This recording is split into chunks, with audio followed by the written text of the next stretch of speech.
Welcome to LinkedIn Live, where we'll be discussing the SEC's proposal on climate-related disclosures, hot off the press from earlier this week. I'm Steve Soter from Workiva, and I'm delighted to have you with us. Like many of you, I've been watching for this announcement for quite some time, and now that it's here, there's certainly a lot to talk about. Well, to help us do that, we've got Jonathan Gregory, Director of External Reporting and Technical Accounting at the Hershey Company. Jonathan, welcome. Hi, Steve. Great to be here. Well, for those in our audience who are looking for a quick summary of the SEC's proposal, the SEC published a fact sheet on their website, which, and I think, Jonathan, you and I were talking about it earlier, might be perhaps the most concise and useful summary of any SEC rulemaking, at least that I've seen. Would you agree with that? I would. What did I refer to it as? A nice Cliff Notes version of an SEC ruling. Yeah, there you go. So, on that note, I would certainly encourage our audience to check that out. You can find that on the SEC's website. I'll also point out to the audience that I did post some predictions last week on what to expect. I'll say some I got right, some I got very wrong. What I didn't expect was Commissioner Peirce's link to a Simpsons YouTube video in the footnotes of her dissent. Yes, that actually happened. Kind of funny. You might want to go check it out. So, let's now forget about my predictions and let's get to the highlights of the proposal itself. There's 7 bullet points. I'm going to share this really, really quickly, mostly for some background into what Jonathan and I are going to talk about. So the proposal, and again, this is still a proposal at this point, but it would require disclosure of climate-related risks and their actual or likely impacts on the results of a company's strategy and outlook. It would require disclosure of the governance of climate-related risks and a company's relevant risk management processes. It would require disclosure of scope 1 and 2 greenhouse gas emissions. We'll certainly be talking about that. And if material, or if a company has a greenhouse gas emissions target, then it would require disclosure of scope 3 emissions. For accelerated and large accelerated filers, then there would be an auditor attestation of their scopes 1 and 2 emissions. There would be the addition of a financial statement footnote that breaks out the impact of climate related matters from relevant financial statement line items. Last but not least, it would also require disclosure about climate related targets, goals, and transitions. So, for our audience, if that seems like a lot, well, that's because it is a lot. And we're certainly going to break it down now with Jonathan. So, Jonathan, let me just ask, what were your initial reactions to the proposal? Well, Steve, you just said it. It's a lot. I've been talking with a lot of people cross-functionally here at Hershey between our ESG team themselves, our legal team, and trying to get internal audit on board with everything. And it is a lot. It is a cross-functional effort for sure. And in modern age, I won't even say modern because within the last 20 years, you think about things like the Sarbanes-Oxley Act or the Dodd-Frank Act. This is one of the most significant disclosure requirements that are coming out. So it's a lot of work for companies to prepare internally and position ourselves, or whatever the size of the company is that's subject to these rules. A lot of work needs to be done over the next, really immediately to a year and a half or so. Well, and to build on that, I noted that Meredith Cross, who is a partner at Wilmer Hale, very well-known securities law firm, former SEC division director at Corporation Finance, she was quoted in the Wall Street Journal as saying that this proposed rule is the most extensive, comprehensive, and complicated disclosure initiative in decades. I'll point out that Meredith helped to craft the 2010 climate change guidance that drew a lot of comment letters and the Dear Company letter from last year. I'll also point out to our audience that you, Meredith, and I were actually on a panel not too long ago talking about the SEC's rulemaking. So let me just ask, I mean, it sounds like you would definitely agree with Meredith's reaction to the SEC's proposal. Yeah, and I could almost picture Meredith in her voice saying exactly what you just read off. So, yeah, I know Meredith very well. Actually, just got forwarded to me an email here this morning from our friends at Wilmer Hale. So, Meredith Cross was a contributor, Alan Wilson, also a contributor to this. But it reads SEC issues groundbreaking climate disclosure proposal, just dated yesterday. It is very long. I would not call it an overview, but I think it's really Wilmer Hale's take. And I'm definitely going to be reading it and sharing it throughout our organization, but definitely agree with Meredith. It is a huge undertaking. Well, that was certainly my reaction as well. Jonathan, you and I like to joke that it's a lot easier for me because all I have to do is talk about accounting. It's a lot more difficult for you because you're actually doing the accounting and the reporting. But in terms of my initial thoughts, if I was still doing SEC reporting today, the SEC's requirement to add that financial statement footnote, I think would have caught my attention because I mean, as you know, anything that gets added to the financial statements gets subject to internal control over financial reporting, which for audience is kind of the highest level of internal controls. Um, so that means that now these climate related metrics and assumptions that go into that financial reporting suddenly get audited by the same people who are auditing everything else in the financial statements. Jonathan, do you think companies are going to be ready for that kind of scrutiny? And maybe if they're not, how do they even begin to prepare if this ruling ends up getting passed? Yeah, that's a great question, Steve. And a little surprised that there was a requirement to go into the audited financial statements and not just the front part of the 10K or the MD&A itself. So, if this was effective today, I think most companies would not be prepared. But hopefully, companies have at least taken the initiative and have started those cross-functional conversations and are really starting to develop the key areas and the gap analyses that they need to get done to make sure that they have adequate controls and procedures and policies in place so that when these things do become effective, or if every aspect of this proposal becomes effective, that they're well positioned for inclusion into the actual audited financial statements.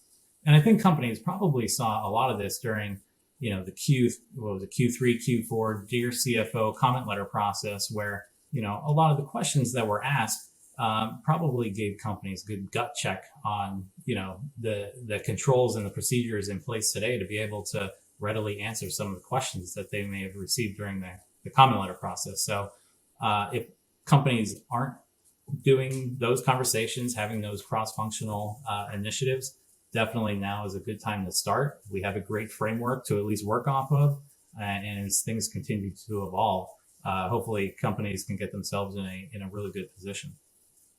Yeah, I appreciate that you brought up that comment letter process because I think you're right. That was, I'm assuming, for many companies who received those comment letters, especially kind of the first sort of lens into how the SEC was going to think about the combination of financial reporting and sustainability reporting. And you've got to believe that, of course, the SEC had this proposal drafted and was thinking about that, right, as they were going through that comment letter process. I would assume. I don't know if you have a different opinion there, but No, I would assume as well. I mean, I've seen now that those comment letter responses are starting to become available here in the last couple of days or couple of weeks. You're seeing some similarities in how companies responded, and now ultimately the proposal that we have in hand. So I think you're totally right on that, Steve. um, well, let's move on and talk about that auditor attestation for greenhouse gas emissions. And I think for our audience, it'd be helpful for them to know that there's a bit of a phase in for that. So, kind of the way that it starts is that an auditor attests that they're not aware of anything that would change these disclosures or make them incorrect. But that moves to what we'd say something that's a little more affirmative that says, hey, we've audited, and in all material respects, the information reported is accurate. So there is a little bit of a phase in. I think it'd be helpful for our audience to know. But again, Jonathan, kind of similar to what we were talking about, I'm picturing processes and new controls now being subject to this auditor scrutiny that I think for at least some companies they've never really had before. So again, I'll ask you the question: what do you think companies will start doing now to begin to prepare for potential auditor attestation when that's something they haven't had to have previously?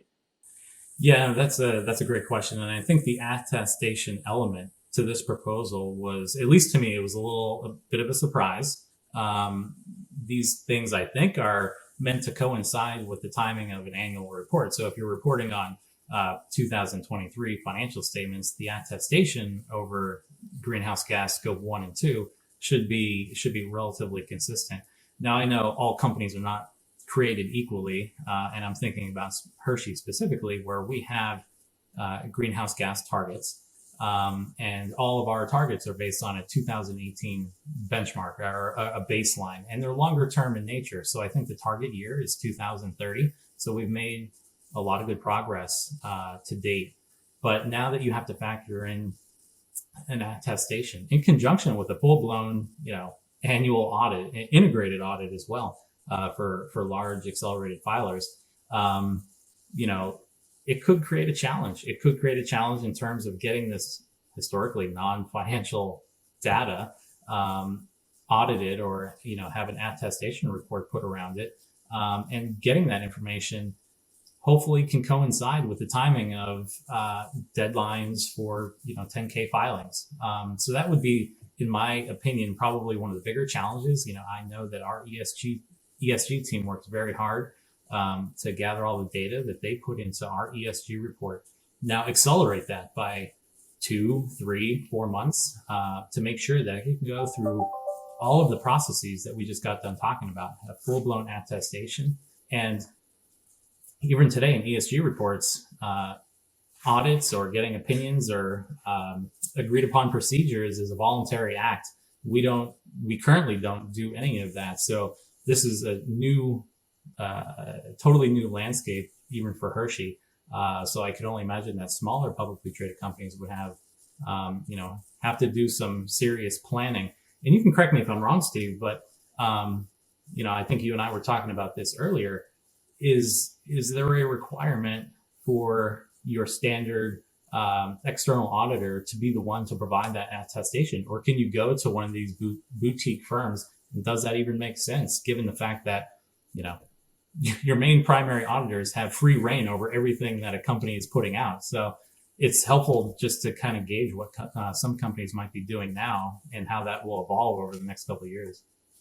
Yeah, definitely. I mean, my reading of the proposal is that it does not have to be your external financial statement auditor, that they do need to be an expert, they do need to be independent, but it could be a smaller boutique firm. And I think what's interesting to me, and it might be helpful for our audience to know, that a 10K already includes 2 external audit opinions, one over the financial statements, one over the internal controls over financial reporting. And to your point, those auditors have free reign, I say that in air quotes, over anything that gets disclosed in a 10K. So if you had that greenhouse gas attestation done by a boutique firm, your external auditors are going to have to review those procedures. They're probably going to want to look, well, hey, what did they test and how did they come to their conclusion? And if I just naturally play that out, I think logistically it probably becomes simpler for companies to just ultimately use the same company that audits their internal controls and their financial statements for this greenhouse gas emission, simply because by having separate firms, that's actually going to create more work, potentially more time and more cost. And certainly time, to your earlier point, Jonathan, will be in short supply, I think, in order for the sustainability data anyway to meet the timing of the financial data that goes into a 10K. Yeah, and I fully agree with you on it is probably the much easier route to go with your primary auditor. But smaller companies, smaller publicly traded companies, they may want to evaluate that boutique firm, given they may not have targets, right? So this may be a whole new landscape that they're not necessarily used to. So they may want to ease into it before they get, their primary auditor signing off on an attestation report.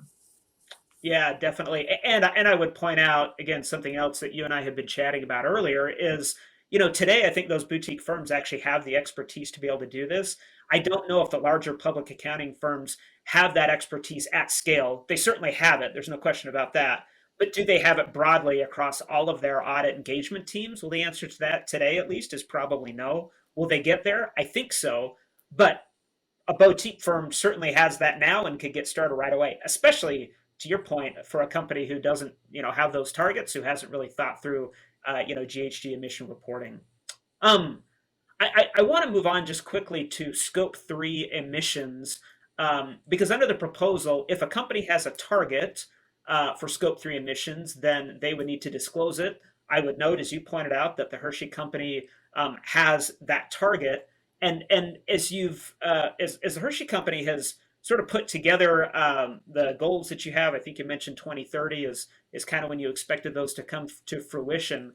I'm wondering, is there anything that you've learned or that the Hershey company has learned in going through kind of getting that set up for your scope 1, 2, and 3 goals and emissions disclosures? anything that you've learned that could be helpful for other companies who are looking at this, wondering like, oh man, how am I gonna do this? Where could I even start? That's a good question. I mean, I wasn't really, even when I think about the evolution of our ESG team, these reports used to be put out. They were called the CSR reports, right? Then they took even the nomenclature of sustainability reports, the ESG reports, they've changed over the years. So finance, or at least our accounting function, we've always played a little part. Every year we've started to play a much, much greater part in those ESG report process, including them in our disclosure committee reviews, and just being more engaged with the team overall. So to start, I mean, first you have to have a really good handle on what a baseline would be to even to have a target or to set realistic targets and reductions in greenhouse gas emissions. Unfortunately, I wasn't necessarily part of those beginning stages. I've just been part of the journey. I've been part of the progress over the years through what we want to have accomplished by 2030. But I would just say in general, it's, ESG is not a one size fits all initiative. It needs to be integrated into each major core function within the business. And hopefully that'll help bring the data and the information that is needed in these types of proposals, and the controls that we talked about earlier and the policies. Once those foundational pieces are put into effect, hopefully it'll make reporting on these things a little easier for the companies that maybe don't have those targets currently. But I would say that that's probably the best advice I can give. It's not done in a vacuum, right? I guess that's the best way to actually say it. It's not done in a vacuum. It has to really be a cross-functional initiative across all of the core functions. Well, and I 100% agree with and appreciate that insight because, to your point, it's not done in a vacuum. And I think the financial reporting teams have some core skills that I think organizations generally could benefit from. But certainly, as you start to pull, something like greenhouse gas emission disclosures kind of into, let's say, more the high profile reporting for a 10K, yeah, naturally, there's going to be, I think, some things and some skills that financial reporting teams can bring to bear in order to help sustainability teams succeed in that effort, for sure. No, absolutely. And that gets back to the gap analysis that I was speaking about earlier. You said the expertise that myself and my team would have. Well, we're currently working with our ESG team to get those processes, get those controls, kind of map all of that out, see where we're at, and really see what do we need to do between now and the future end state to be ready for these types of proposals, and pulling in obviously the key stakeholders at the necessary times, whether it's legal, internal audit, our external auditors. It is a full blown initiative across all functions. I can certainly imagine. Jonathan, let's move on and talk about materiality for a moment. From an ESG perspective, determining materiality likely includes consideration of a broad group of stakeholders. And I use that word stakeholders intentionally. But I would contrast that from a financial reporting perspective. Determining materiality is actually pretty narrow. The Supreme Court, the SEC, has limited materiality to the eyes of a shareholder or an investor. And of course, I use shareholder, not stakeholder, but shareholder intentionally. I'm wondering, Jonathan, do you think that if implemented, the SEC's proposal could potentially blur the lines a little bit between broadly defined stakeholders who want certain types of ESG reporting versus narrowly defined shareholders when it comes to strict financial reporting materiality determinations? Yeah, so I think what you see in most ESG reports, I think it's become standard nowadays, where those teams will go through a materiality assessment. Does not have the same definition as we think about it in the financial statement world, right? So they're really picking out the key areas from an ESG perspective that are material to the business and material to the planet, and how the business and the planet all kind of work together, and how things could be reduced or made better. That then goes into targets that are set by companies, and targets can vary, right? It's not going to be a one size fits all type of metric for goals that are mentioned by companies externally. So yeah, when we think about financial materiality, a little different. I think the fact sheet, I think the proposal said 1% of each P&L line item. Um, to me, that's the SEC just saying, kind of pushing it aside and saying we're setting the materiality for you now. Please disclose X, Y, Z. Little different than financial materiality that we think about in the traditional sense, and disclosures that yes are technically required, but companies make that judgment call. They make that materiality assessment on, is this really going to sway or impact the decisions of a financial statement reader or an investor.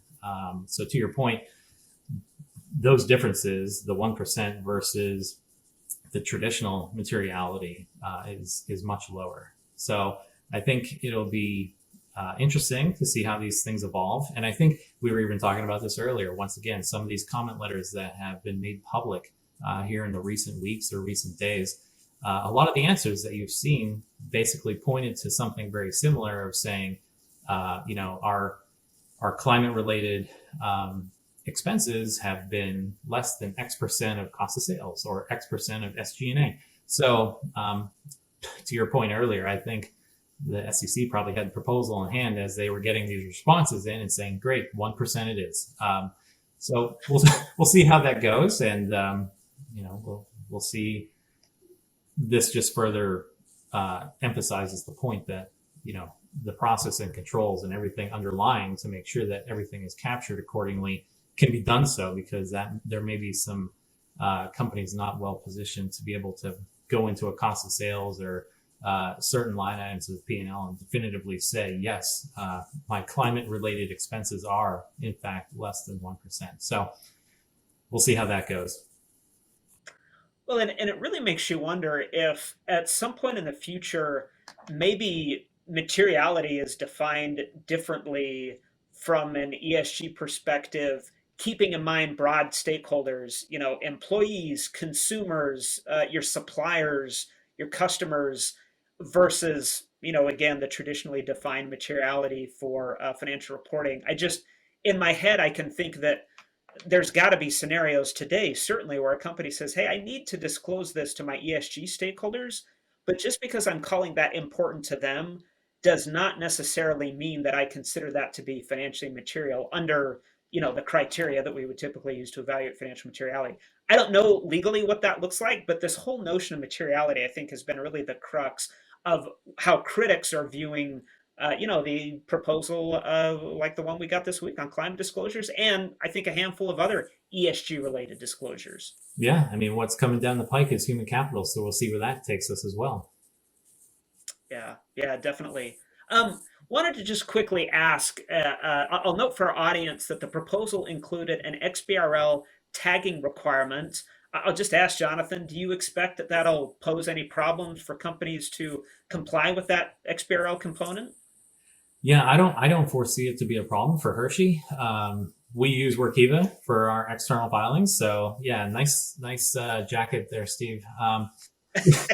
But no, I appreciate that. Thank you. in all seriousness, XBRL is well defined within our platform. It'll just be interesting to see how the taxonomy evolves. There's nothing currently today that would steer taxonomy to climate related,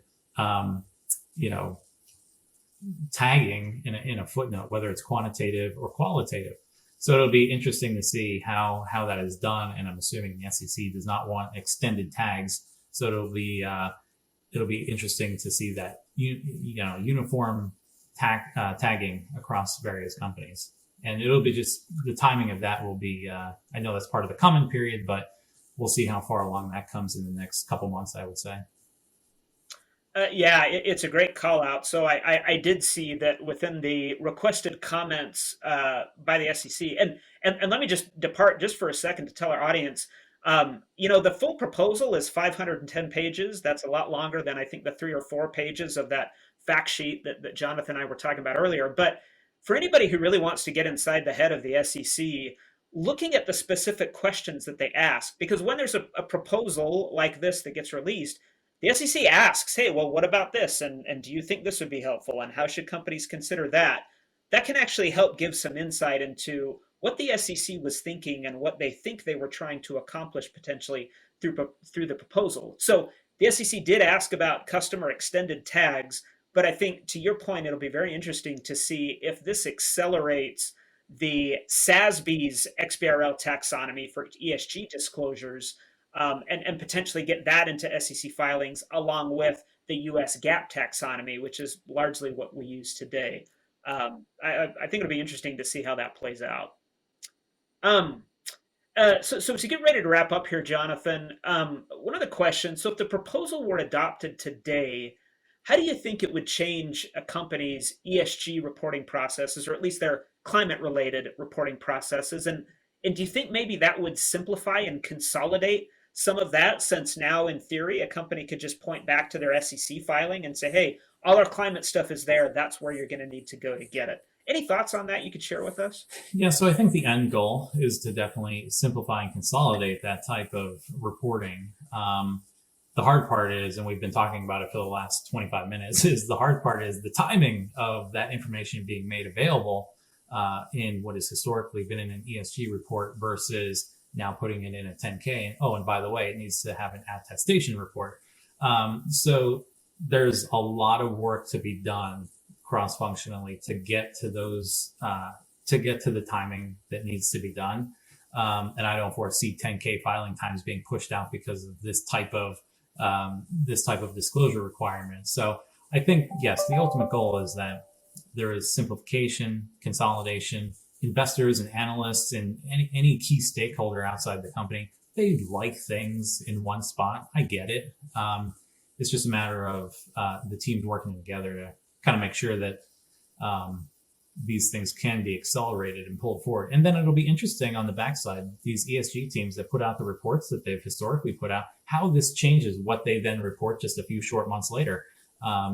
So I'm sure there'll be many conversations that happen over the next several months between, accounting and finance teams and ESG teams. Well, I completely agree. Jonathan, as we wrap up here, I just want to sincerely thank you from the Hershey Company for spending some time and sharing your reactions with us. Definitely want to thank our audience for joining us. We will certainly keep our eyes on the latest developments, with plenty more to come on this, I'm sure. Jonathan, again, thank you. It's always a pleasure to talk to you and have you here. No, I appreciate it, Steve. Thanks for asking me. Hey, well, thank you. And thanks again to our audience.